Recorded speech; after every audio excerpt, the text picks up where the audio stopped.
Kelly.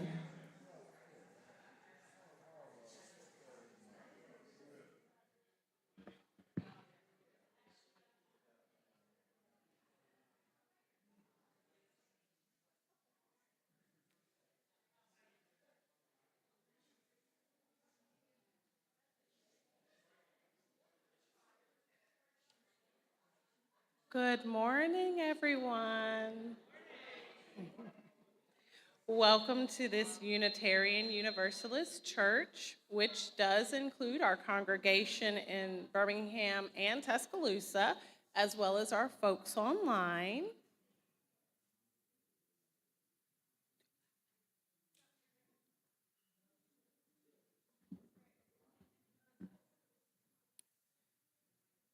Whoever you are, whomever you love, wherever you are today, and wherever you are on your spiritual journey, you are welcome here.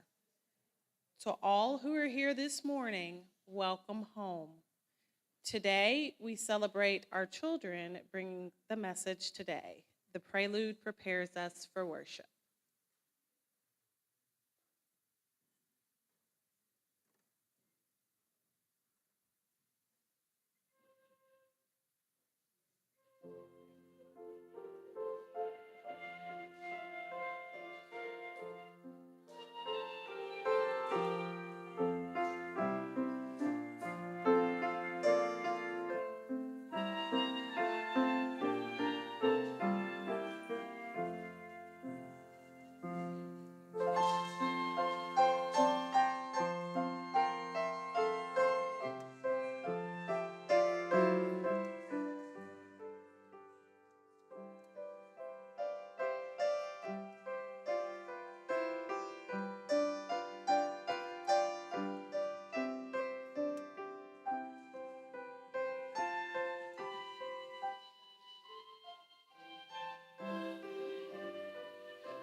This morning, the Lighting the Chalice was actually written by Kylie, who will be our speaker today.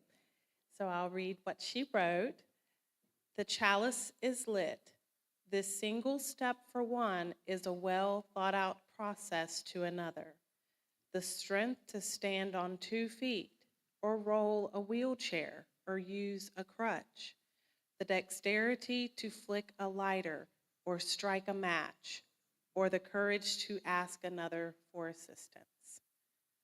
The voice to speak these words, or the hands to sign them. The processing to read the lines off of the paper, or the skill to glide fingers over them in Braille. The legal right to drive, or the chance to hold a job that can pay for a ride share, or to have someone close to rely on to bring you to this place of community. Our chalice is a symbol of our faith. Let us consider who can see its light, hear its crackle, feel its warmth, and comprehend its history. Let us remember who has been excluded via ignorance or intention from joining us today.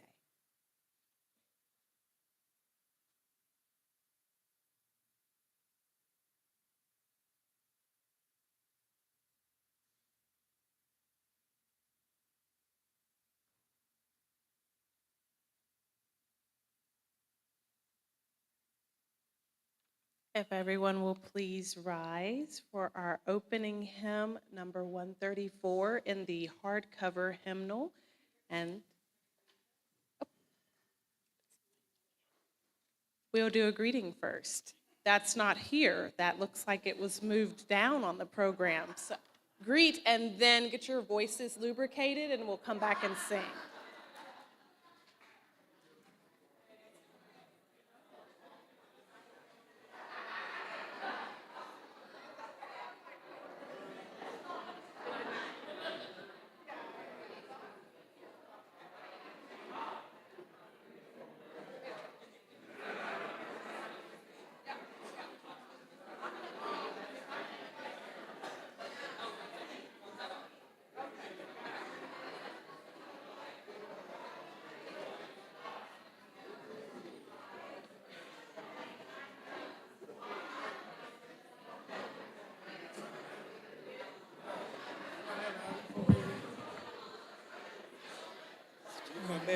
the challenge, when you come back reading it, hit the bell there when you tell everybody.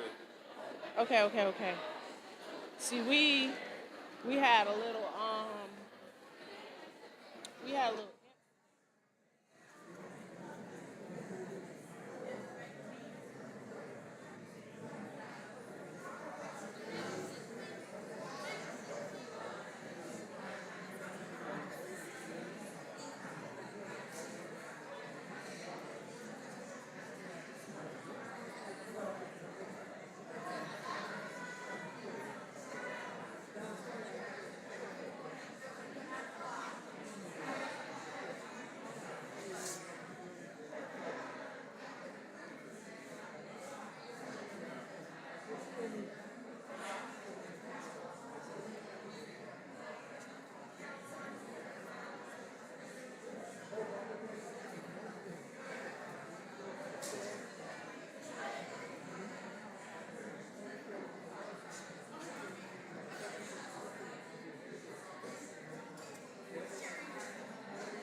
Please rise in the body of spirit for the opening hymn, number 134.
Thank you, ladies, and thank you all for your beautiful voices. Sorry about that. For now, we have Cindy Lowery with the Alabama Rivers Alliance to give us our Justice Minute.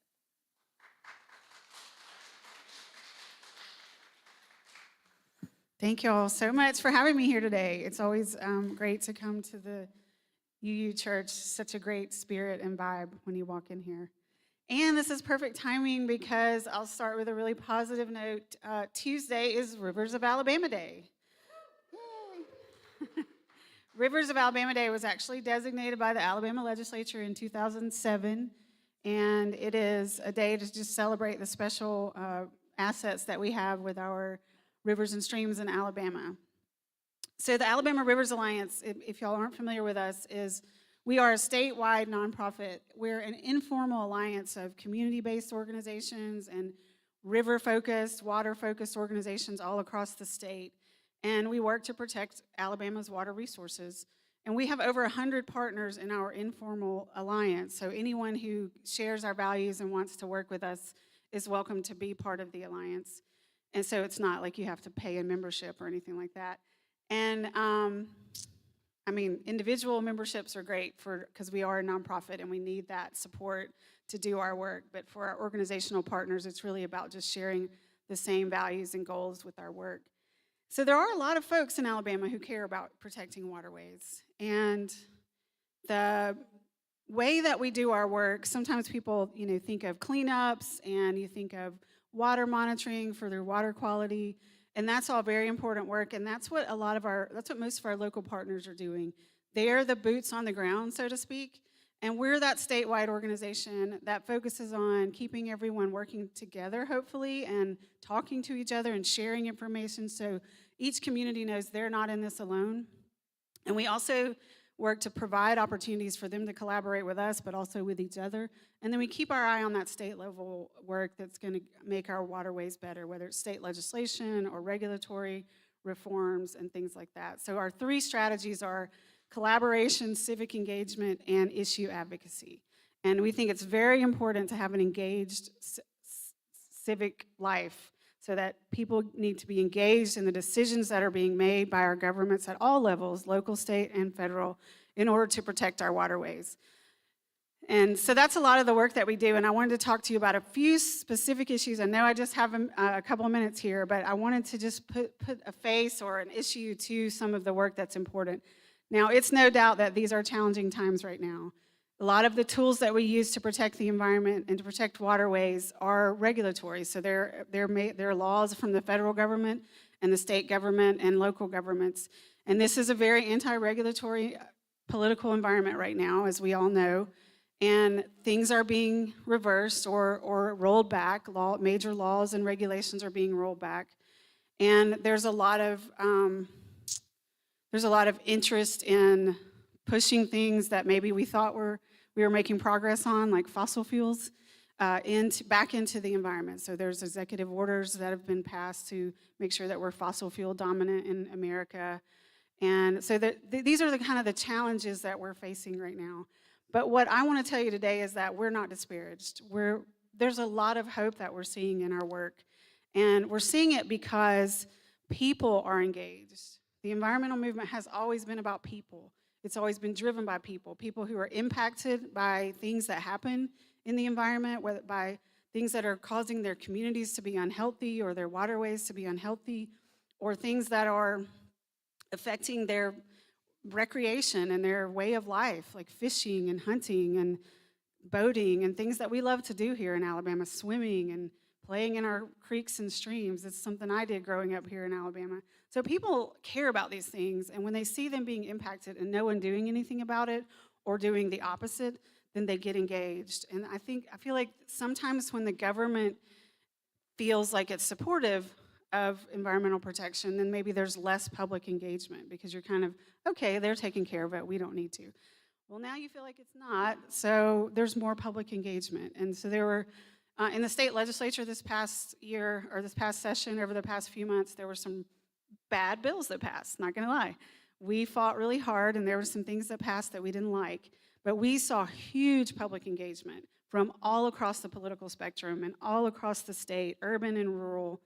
we're seeing more of that on all of our issues. So that's what's giving me hope. That's what's giving me courage.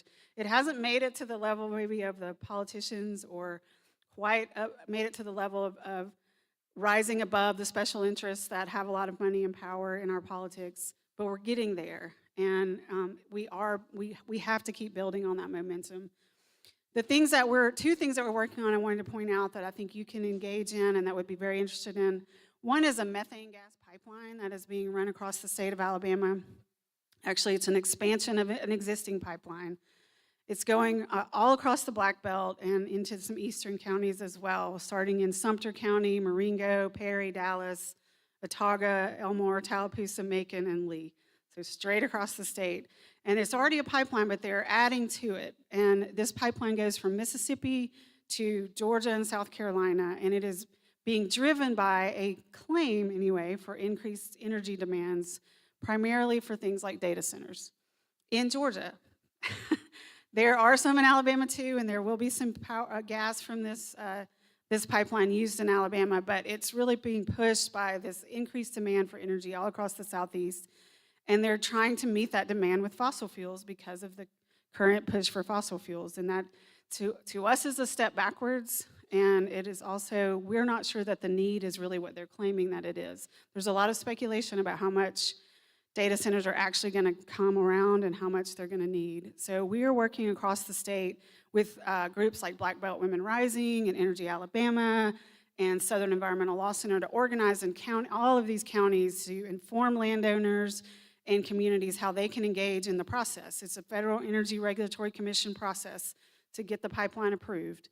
And so we've been doing that for about a year. And I have some handouts that I've been leaving outside in the lobby. One is just a fact sheet about this pipeline.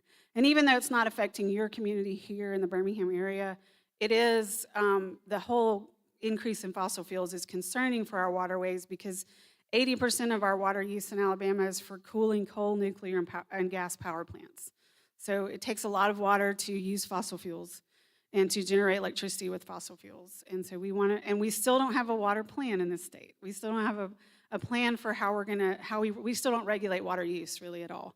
So that's kind of one of the issues that we're really looking at. And then there's the data centers, which I'm sure you've heard of, which are affecting more close to home, your community.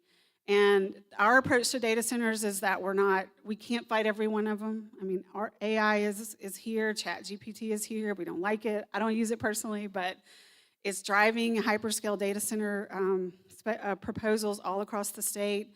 We've seen them in Columbiana, in Bessemer, in Birmingham, and now we're hearing about them in the Black Belt and Hale and Marengo counties and down in the Mobile area as well. So they are coming, and we are trying to get ahead of that. And the good news is that local governments, some of them are paying attention. Bessemer has still been a challenge, but Birmingham is working on an ordinance, and Columbiana has already passed an ordinance, and Jefferson County may also follow Birmingham with that. We'll continue to work with them. And we're hoping, and then Athens, Alabama, who we don't even know how that happened. We haven't been working there, but they passed one. So local governments are starting to pay attention and realize that they need to think about this. And it's really driven us to think about, when the federal government is maybe not our friend or not as supportive as we want them to be, and they're changing at the federal level, we want to focus our members' attention and our community's attention at places where we can make a difference. And local government is a place where, particularly with things like data centers, we can make a difference.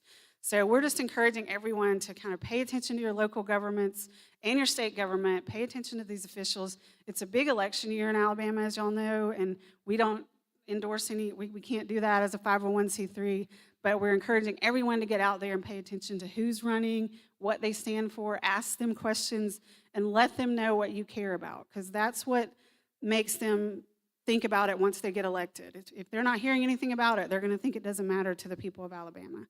So those are just some things you can engage in. I also have a handout about some upcoming public meetings. There's one in Bessemer on April 21st about the next phase of that giant Bessemer data center. There's one in Birmingham on April 28th about the ordinance about data centers for them. And then, of course, Rivers of Alabama Day, April 14th. I hope you'll just think about rivers on Tuesday and maybe go stick your toe in one if you get a chance. So thank you all so much for sharing your plate with us this month.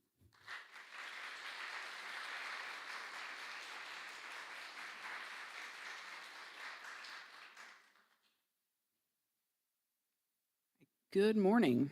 I am Julie Nicholson Morgan, President of the Board. Please read the bottom of your connection card before you turn it in. We have lots of volunteer opportunities this week. Our church is supported by those who call our church home and by those who support the efforts of our church to change our world for the better. If this is your first time with us, please pass the plate. We're just glad that you're here. We share our cash plate every Sunday with organizations whose work reflects UU values to care for marginalized persons, advocate for real and systemic change, defend our environment, and promote justice and equity for all. This month, we are sharing our plate with the Alabama Rivers Alliance. To kind of sum up what Cindy shared with us, the Alabama Rivers Alliance is a statewide network of groups working to protect and restore all of Alabama's water resources through building partnerships, empowering citizens, and advocating for sound water policy and its enforcement.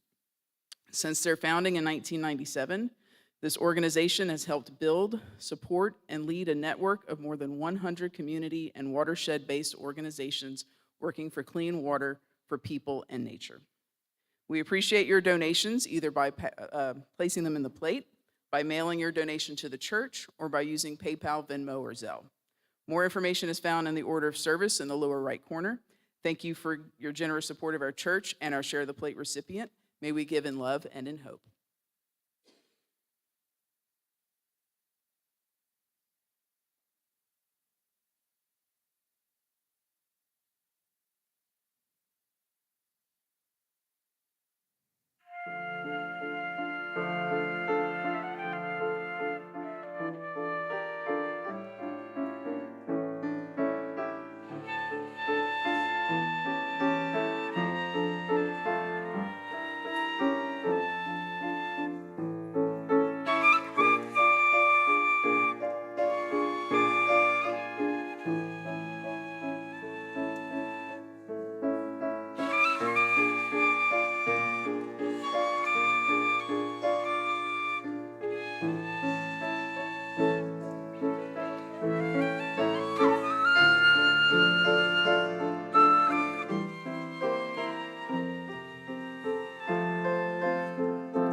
Thank you once again. That was so beautiful, ladies.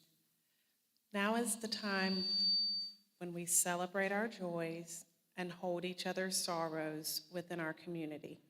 For those of you online, please share yours in an online chat and hold one another in love through your typed words. For those of you in person, I invite you to come forward to drop a stone in honor or memory of what is on your heart today. Today we celebrate everyone who's here with us, both physically, online, in Tuscaloosa, and in spirit. And today we want to continue to lift up Julie Reardon. I went and saw her this week. She's in great spirits. She would very much appreciate a visit. I'm happy to coordinate and get a group of people together to go because I'm going back to see her, and we had a lovely conversation. So I want to make sure to mention that we want to lift her up in our thoughts. Please, as we keep each other in our hearts and minds in the spirit of community and love, you can come forward and drop a stone.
in the spirit of prayer and meditation, followed by a moment of silence.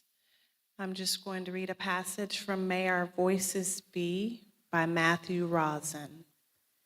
If another strains to breathe, may our voices be the gentle rise and fall. If another chokes on tears, may our voices be an opening to hope.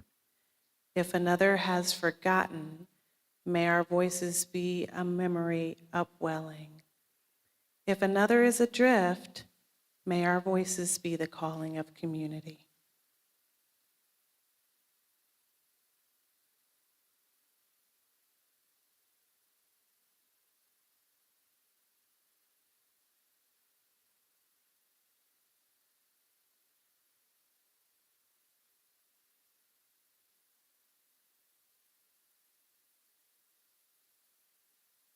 Amen and blessed be. Will the children please come forward?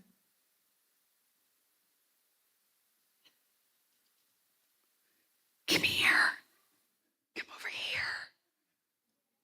here. Good morning, friends. You're looking for me. I'm right here. You didn't see me. How'd you miss me? I appeared out of nowhere. I'm magical. I'm very subtle in my fish pants today. I really like my fish pants today. So, good morning, my friends. Good morning, good morning. So I have a little story to share with you today. Are y'all ready? Excellent. Meow, meow. Oh, I have cats and a Pikachu up front, y'all, just so you know. All right. Okay, cats and Pikachu. My only request is that we be quiet little kitties and quiet little Pikachus while I tell my story. Excellent. Oh, look, it's such well-behaved. So in a small and lively town, there was a river that sparkled in the sunlight. But across that river sat the most magical place that anyone had ever seen. It was called the Festival of Belonging. There were music, tents, art, tables, games, stories, snacks from everywhere across the world. But there was one problem. The only way to get to the Festival of Belonging was across an old wooden bridge. And the bridge really didn't work for everyone. One morning, a group of friends stood at the edge of the river looking across the water. I can run across, Leo said, and was already halfway there. I think I can walk slowly, Amira said, holding onto the rail carefully. But Sam stopped at the start of the bridge. Sam used a wheelchair, and the wooden planks were bumpy and uneven. Sam said quietly, I can't get across. And Jordan stepped forward. I can cross, they said, but I can't hear if someone calls out for something to tell me that there's something wrong. And then Maya shaded her eyes, and she said, I can't see where the boards are broken. And Avery rocked back and forth. The bridge feels too loud and too shaky and too confusing. It's too much for me. And the friends looked at each other. The festival was for everyone, but the bridge was not. For a moment, everyone felt sad. And then Amira said, what if we can change the bridge? Leo blinked. Change it? But it's always been this way. And Sam smiled just a little bit. Things can change, she said. So the friends got to work. They didn't all work the same way, and it turned out to be just right. Sam helped design a smooth path across the bridge so that his wheels could easily roll. And Jordan taught everyone some simple sign language so that they could communicate more clearly, even without sound. And then Maya helped map the bridge with textures like soft rope along the sides and bumps that guide the way. Avery imagined a quieter, steadier path with places to pause and breathe. And everyone helped to build it. And Leo carried things back and forth using his speed to help the whole team. And they didn't just build for one another, they built with one another. And when the bridge was finished, it looked very different. It had a smooth path with sturdy rails. It had bright colors and textured guides. It had quiet spaces and wide spaces. It had signs with words and pictures and symbols. It wasn't the old bridge anymore. It was something new, something better. The next day, the whole town gathered, and Sam rolled across the bridge with ease. And Jordan laughed and signed with his friends along the way. Maya walked confidently, feeling the guiding textures along the rail. And Avery paused in a quiet space, smiling, and then continued on. Leo walked beside them instead of racing ahead. And together, everyone crossed the bridge. And at the Festival of Belonging, something amazing happened. It wasn't just about the music or the snacks or the games. It was about the feeling. The feeling that said, everyone belongs here, exactly as you are. And that evening, as the sun set, the friends sat together. We didn't just fix a bridge, said Amira. We built something fair, said Sam. We paid attention to each other, said Jordan. We made a space for different ways of being. We changed something really important, said Avery, and Leo nodded. We did it all together, too. They learned something really important, that there isn't just one way to cross a bridge. There isn't just one way to be a person. And when we make space for all of our differences, we build a world where everyone can belong. The end. Yay! All right, my friends, are you ready to go downstairs for some community time? Excellent. Grown-ups, can you sing us downstairs?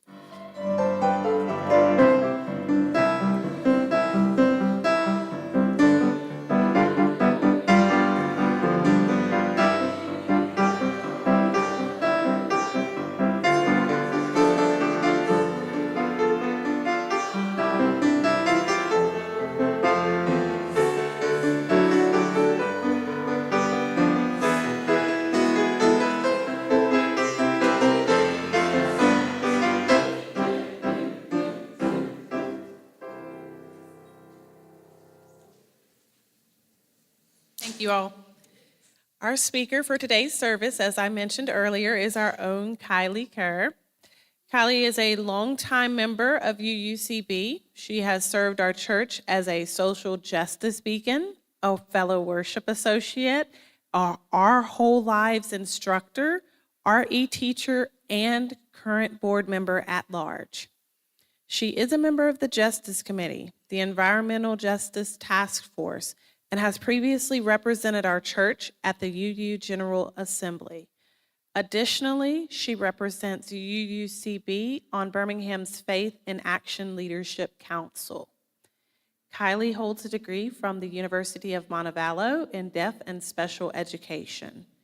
Her professional life has been dedicated to advocacy in the pursuit of equitable learning environments for marginalized students. She has served many years in the classroom teaching special education and is currently a middle school math teacher in the Shelby County area. Kylie has previously spoken in UUCB services about her life with obsessive compulsive disorder. So please join me again in welcoming Kylie to the pulpit.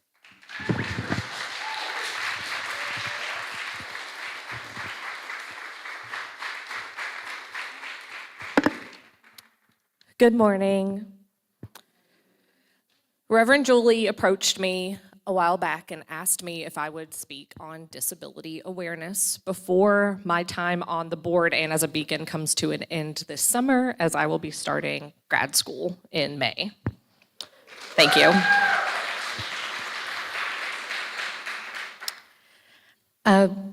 She knows that this is a topic that is very important to me, as I'm sure many of you do, so I'm grateful for this opportunity. The disability community in the world is considered the majority minority. Any person can join at any point in your life. You can be born into the community, you can enter temporarily via accident or impairment or age. And you can also become a permanent member through any of those same reasons. According to the Institute on Disability Rehabilitation Research and Training Center in 2025, an estimated 17% of Alabamians are living with a disability, and the world percentage is around 19% of people living with a disability. In preparation for today's speaking, I used everybody's favorite evil, social media, to crowdsource anecdotes about when people could first remember meeting or being around somebody with a disability. And I have to admit, I was legitimately floored by how many people in my life mentioned polio, which is something that I have no personal experience with, and my 7th grade students probably have never heard of outside of a class maybe, or a movie or TV show. Other comments mentioned a peer at school with a limb difference, the total loss of sight in a grandparent, the distinct facial features associated with Down syndrome in a cousin, a person with dwarfism down the street, disabilities we can generally see, or there's evidence in the way that they live their life that there is a disability present. Because visible disabilities like these are seen, they are more readily acknowledged. Invisible disabilities, also known as non-apparent disabilities, are their lesser-known siblings. These include mental health conditions, anxiety, depression, PTSD, OCD, bipolar disorder, chronic illnesses, diabetes, fibromyalgia, Crohn's disease, IBS, or chronic fatigue syndrome, learning disabilities and neurodevelopmental disabilities, ADHD, autism, dyslexia, dyscalculia, neurological conditions such as epilepsy, multiple sclerosis, or a traumatic brain injury. In 2024, the first time I was able to attend General Assembly virtually, the Unitarian Universalist Association delegates to the General Assembly voted to update our principles and sources to the UU values. You can see these on your order of service if you're interested. In my time as a person who lives with multiple invisible disabilities and who works with disabled youth, I have seen all of our values exemplified in the disabled community, and I'm glad that I get to share some of those experiences with you today. Interdependence is seeing Haben Girma, the first deaf-blind graduate from Harvard Law School, communicate via a digital braille device with a woman named Sarah Todd Hammer, who has a spinal cord injury, limited arm and hand movement. So Sarah Todd would type onto a computer, just a keyboard, and it would send to Haben's digital braille device so she could read, which she could then speak. And then her and Sarah Todd could have communication, something that wouldn't have existed long before and didn't exist in Eritrea, where Haben's older brother, who is also deafblind, grew up.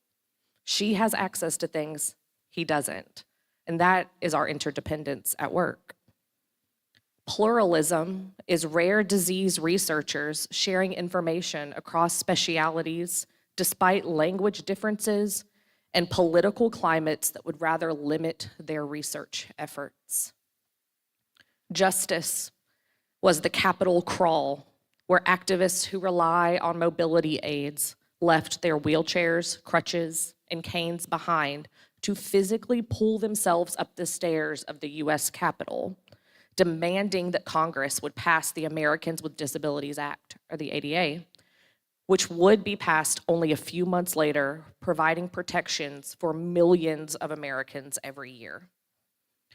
Transformation is the call to change ableist language alongside racist, homophobic, and sexist histories that permeate every factor of our society, such as how HIV-positive men were routinely denied care for decades due to their perceived sexual orientation, thus allowing the virus to progress into the often terminal AIDS.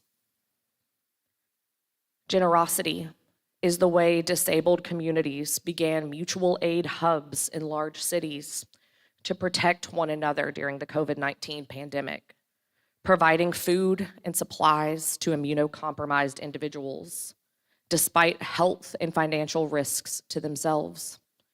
Disabled individuals often are not able to marry as they will lose their benefits when their income is combined with their spouse's. This is a true financial risk for people when they want to help others but are living with a disability themselves.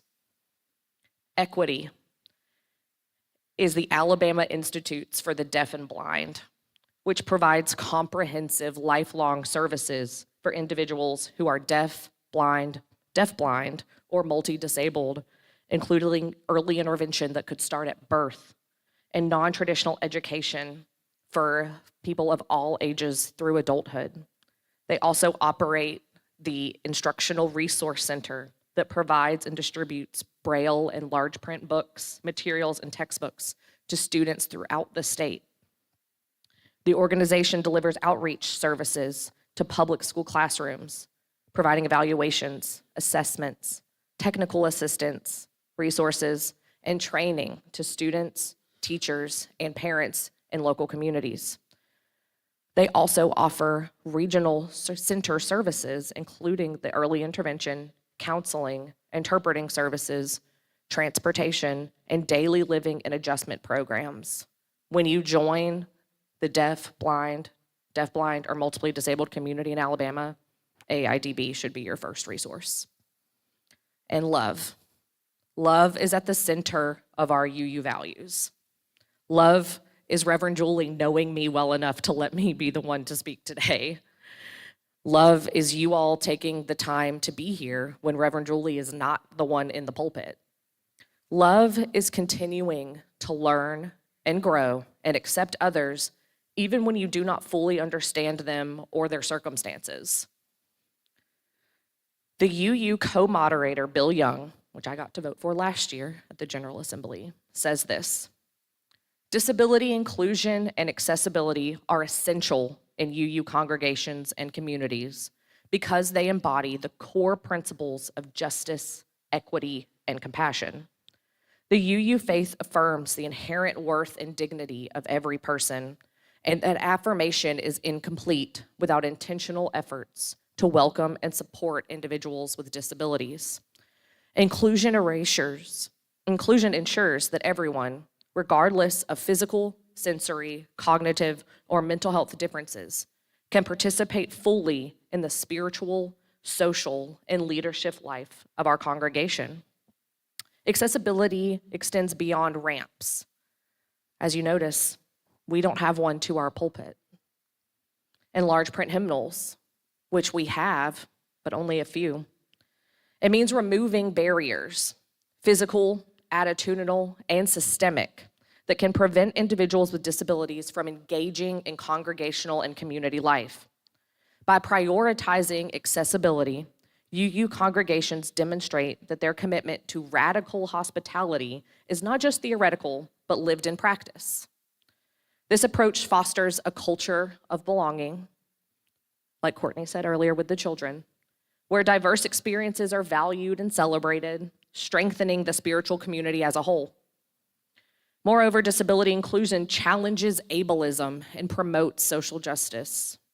It encourages congregations to examine their assumptions, language, and practices, ensuring that all people are treated with respect and empathy. When UU congregations like ours make accessibility a priority, they send a powerful message to both members and the wider community. Everyone is welcome here, and everyone has gifts to share that will build our community and make it stronger. This not only enriches congregations, but also models a vision of inclusivity for society at large. When we embody our UU values, we invite individuals with disabilities to not just attend or become a member of UUCB and UUCT, but we also show them that their gifts matter, their lived experiences matter, that you can exist and thrive in a community like ours from the day you are born until you die, because you are accepted, you are loved, and you do belong. Thank you.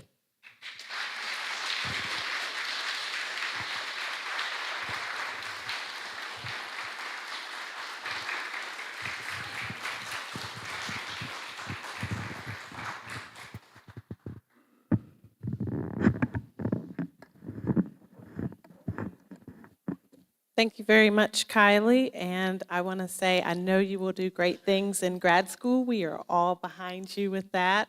And we so appreciate you speaking on disability awareness. It is a part of our community to be loving, inclusive, and accepting of anyone with an open heart. And so I really appreciate you demonstrating that by speaking today. Thank you.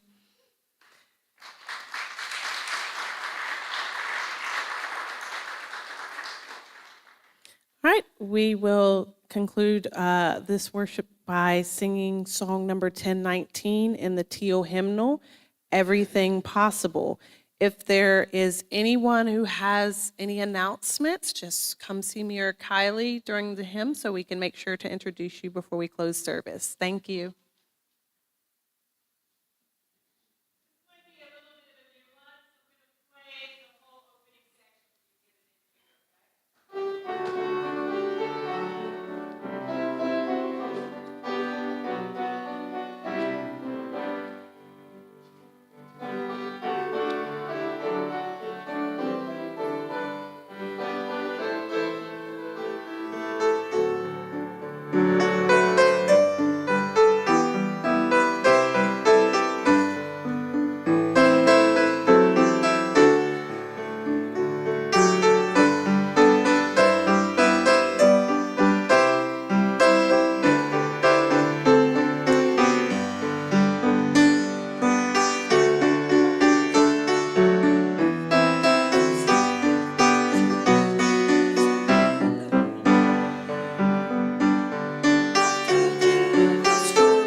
Just a few brief announcements. Please make sure to check your order of service and fill out your connection card as well if you have time, space to volunteer for some upcoming events.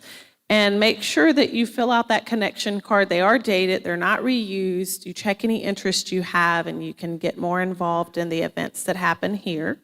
The staff does read the connection cards every week, so you can return them to the ushers at the end of service.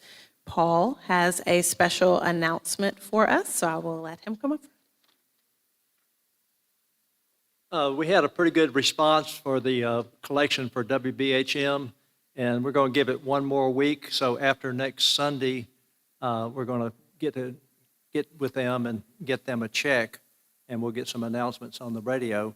So if you want to, if you haven't contributed and you want to, got one more week. Thanks very much.